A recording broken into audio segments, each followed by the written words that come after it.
Ce vendredi matin, des agents de la Semitane sont allés à la rencontre des élus avant le conseil métropolitain. Objectif, les interpeller sur les problèmes de sécurité dans les transports. Éric Egon et Adrien Godet. Il suffit qu'il y ait un client fort peu aimable et ça part assez vite. Conditions de travail, sécurité, des termes très fréquents dans la bouche des syndicats de la Semitane. Après les agressions de l'été dernier sur le réseau, ils tirent une nouvelle fois la sonnette d'alarme. Les chiffres sont passés de 6,5%, on est quasiment à 11% de taux d'absentéisme. Donc pour nous, c'est quelque chose, c'est un marqueur si vous voulez. On sait très bien qu'il va y avoir des kilomètres supplémentaires à parcourir, mais ça ne peut pas se faire sans de l'humain et sans des effectifs supplémentaires pour sécuriser les clients de la Semitane, mais aussi les agents conducteurs. La question a mobilisé les débats pendant près d'une heure ce vendredi matin. De son côté, Nantes Métropole et la Semitane se vantent d'un dialogue social de qualité et assurent avoir pris les dispositions nécessaires. Mettre dans tous nos véhicules des vitres anti-agression. Il y en a un certain nombre, notamment chez les affrétés, qui ne sont encore pas équipés. Ça fait partie des choses qu'on va regarder. Mettre des caméras qui vont filmer ce qui se passe devant les bus. La Semitane est le réseau en France qui a le plus d'agents et Nantes Métropole va donner à la Semitane les moyens d'en recruter encore 10 supplémentaires. Bien insuffisant pour l'opposition métropolitaine qui réclame plus de moyens alloués à la question de la sécurité dans les transports. Il faut qu'il y ait des budgets spécifiques qui soient votés, ce qui n'est pas le cas aujourd'hui. Il faut qu'il y ait une démarche proactive de la métropole et pas seulement des incantations. Puis il faut aussi que chacun prenne ses responsabilités et qu'on interpelle l'État sur le renforcement de la présence policière. On a obtenu pendant 8 jours 34 CRS supplémentaires début septembre, mais c'est évidemment insuffisant. Nantes Métropole parie enfin sur une campagne de communication pour sensibiliser les usagers au respect des transports publics et de leurs agents. Cette semaine, un grand exercice de lutte contre la pollution marine s'est déroulé dans la baie de Bourgneuf. Objectif, entraîner les acteurs à se coordonner, notamment en cas de marée noire. L'intérêt d'agir en mer, c'est d'anticiper finalement les arrivées à la côte, puisque tout ce qui est pris en mer ne sera pas sur le rivage, qui est un écosystème très très sensible. Et donc effectivement, l'intérêt c'est d'être coordonnés de façon à pouvoir partager l'information, ramasser le plus possible en mer, effectivement, donc en écrémant le polluant à la surface de l'eau et prévenir bien sûr des éventuelles arrivées à la côte. À Nantes, l'Accord recherche des bénévoles. L'association qui gère des activités éducatives, sociales et culturelles organisait pour la première fois une opération de recrutement. Ce jeudi, c'était sur le campus universitaire. Bonjour. Bonjour. Vous avez 2 minutes ? 1 minute. 1 minute. 30 secondes. Pas facile d'interpeller les étudiants ce jeudi devant le restaurant universitaire. Christine recherche encore une bonne 50aine de bénévoles pour l'année scolaire. Leur mission, accompagner les élèves dans leur scolarité, les aider à faire leurs devoirs au sein des 13 centres socioculturels de l'Accord à Nantes. Donc ça peut être un soir par semaine. Et en fait, c'est sur des créneaux d'1 heure, d'1 heure et demie. Étudiant en sport, Tristan laisse ses coordonnées. Il est intéressé. Je pense que ça peut être un atout pour la suite. Moi qui aimerais devenir prof de sport, donc tout ce qui touche sur les enfants, ça m'intéresse. 480 familles bénéficient de ces services. Pour fonctionner correctement, il faut plus de 200 bénévoles et peu importe leur niveau de compétence. Il n'y a pas de bénévole idéal. En fait, c'est l'envie de faire qui est primordiale. Après, on ne cherche pas des compétences particulières. On cherche surtout des personnes qui sont prêtes à donner un peu de leur temps et puis on est plutôt sur le savoir-être que les compétences. Pour cette première opération séduction, l'association sera aussi samedi autour du cours des 50 otages. Les personnes intéressées par le bénévolat peuvent aussi s'adresser directement à l'Accord. Il y avait beaucoup de monde ce jeudi soir sous les nefs à Nantes.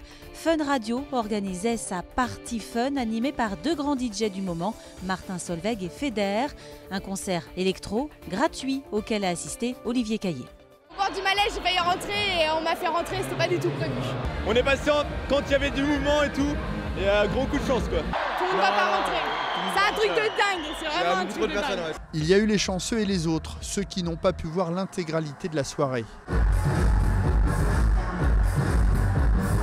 Un concert électro gratuit organisé par Fun Radio, réunissant 3 DJ de renom.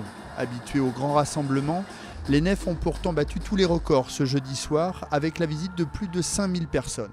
C'est la première fois qu'elles sont remplies comme ça. C'est chaud dans tous les sens du terme. Ça a été chaud à l'entrée, c'est chaud dedans. Et on est qu'au début de la soirée, il n'y a pas encore eu Feder et Solveig, donc ça va être une super soirée.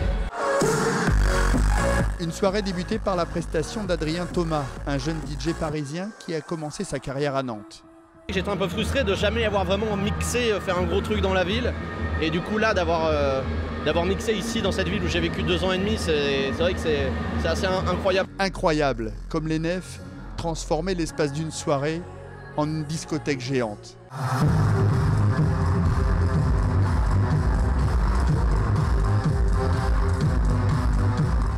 Et pourtant c'est pas évident, tu vois, la partie métallique, mais là le son est super. Et du coup les gens sont hyper réceptifs et tu as cet effet de résonance avec le public.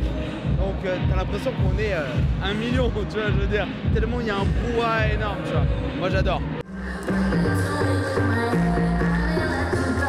La soirée qui s'est achevée par le set d'1 heure de la tête d'affiche, Martin Solveig.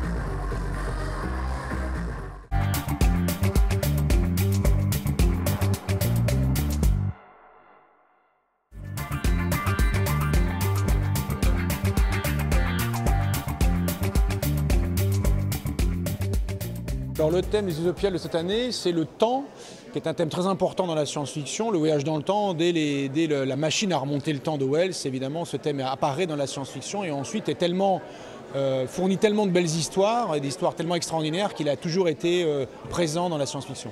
Alors ce thème est décliné d'abord avec le voyage dans le temps, évidemment discuter de la possibilité physique de voyager dans le temps. Et on réalisera qu'en science, on n'a pas forcément besoin de se déplacer physiquement dans le temps pour imaginer le temps passé ou le temps futur par les disciplines que j'appellerais historiques, bien sûr l'histoire, mais aussi la cosmologie, l'astrophysique, la paléontologie, l'archéologie, etc. On se projette dans le temps et on imagine les temps passés. Le temps aussi, les temps à venir, l'idée, est-ce que je peux prédire le futur, me rendre compte, deviner ce que sera le futur, pour le meilleur ou pour le pire.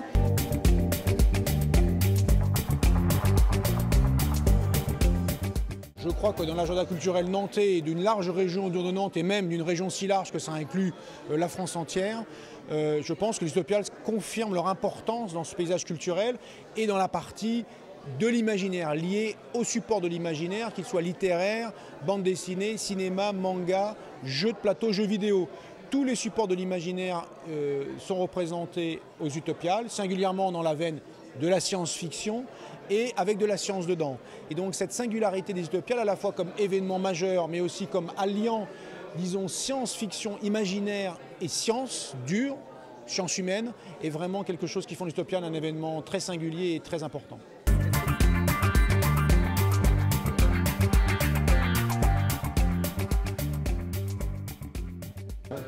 Alors j'espère qu'on a réussi à le démocratiser, à la fois en le rendant attractif, mais la science-fiction est attractive par défaut. Il y a le fameux sense of wonder, ce sens du merveilleux qui est développé dans la science-fiction, mais à montrer que la science-fiction, à ceux qui pourraient dire « Ah, c'est de la science-fiction » d'un air un peu péjoratif, en fait la science-fiction est une formidable pédagogie du réel, une expérience de pensée sociale, et c'est montrer que la science-fiction est aussi un outil mental pour comprendre le monde d'ici et maintenant, et que loin de l'imagination qu'on peut en avoir, loin de l'image qu'on peut en avoir d'un genre qui concerne les adolescents boutonneux, disons, pour dire les choses un peu brutalement, la science-fiction est en fait une formidable pédagogie du réel qui parle à tout le monde, à tous les âges et avec de la science dedans. Ce qui fait que c'est vraiment une littérature ou un genre intégral.